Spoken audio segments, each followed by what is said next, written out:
एक नव वीडियो के संग फिर गाँव डायरी पर आबि गेलहुँ हैं और ये वीडियो है अजुका ब्लॉग और ब्लॉग है आई सावन के पूर्णिमा से लऽ कऽ आई अंतिम सोमवारी है वही के उपलक्ष्य में हमहूँ सब तैयार भऽ गेलहुँ हैं। भोरे भोरे पूजा केलहुँ और जे सावन में सब दिन सैया महादेव जे पार्थिव शिवलिंग के पूजा होइए वो कऽ लेलहुँ हैं और आब निकल रहल छी कनी देर में निकलब मगर सूर्य देवता एकदम छथिन देख लियो केहन मौसम छै ताहि दुआरे तैयार तऽ भऽ गेल छी बाबा के आलय बाबा चंडेश्वर स्थान जाए के आई प्रोग्राम बनलैया और मगर रुकिए नहीं रहल छथिन एते जबरदस्त पानि भऽ रहल अछि भोर से मूसलाधार पानि भऽ रहल अछि रमणगरम दृश्य अछि गाम में चारू साइड बाजा हॉर्न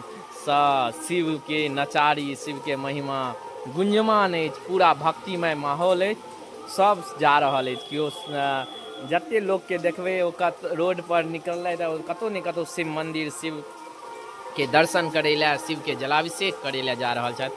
हमहूँ सब तैयार तऽ भऽ गेलहुँ हैं मगर पानि रुकतै तक हेतै तऽ बनल रहू गाँव डायरी पर। बाबा चंदेश्वर स्थान आई जाए के प्रोग्राम बनलैया और देखै छियै कखन जाइ छी टाइमो भऽ गेलैया 11:30 बाजि गेलैया और भोरे से पानि होइ छै आ भोरे जेना कहलहुँ जे पूजा होइ छै ताहि दुआरे कनि लेट भऽ गेलै और आब हमसब निकलब कनि पानि कनि कम हेतै तखन बाबा के आलय लए प्रस्थान करब। बनल रहू गाँव डायरी पर। गाड़ी में बैस रहलहुँ हैं आब विदा भेल जाए। श्री तैयार छियै श्री के सबसे बेसी छै अब निकलै छी बाबा चंडेश्वर स्थान के लेल। बनल रहू गाँव डायरी पानि पड़िए रहल अछि लगातार। हाँ चलू ठीक चलै छी।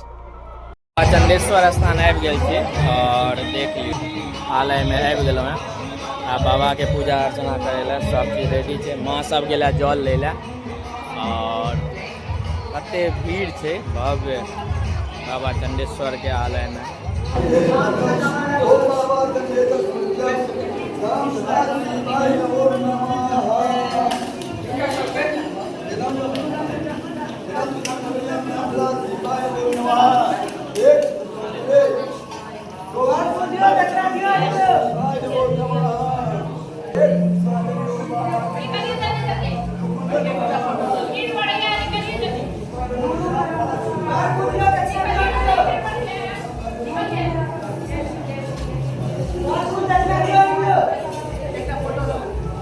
लगा लिया श्री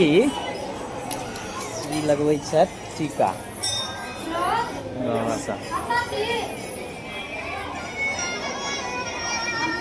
वाह देखू वाह वाह वाह बहुत सुंदर देख लियौ भगवती स्थान में आबि गेल छी और कते भव्य लागि रहल अछि बहुत भीड़ छै आइ अंतिम सोमवारी के लऽ कऽ बाबा चंडेश्वर स्थान में और बहुत मनोरम दृश्य छै।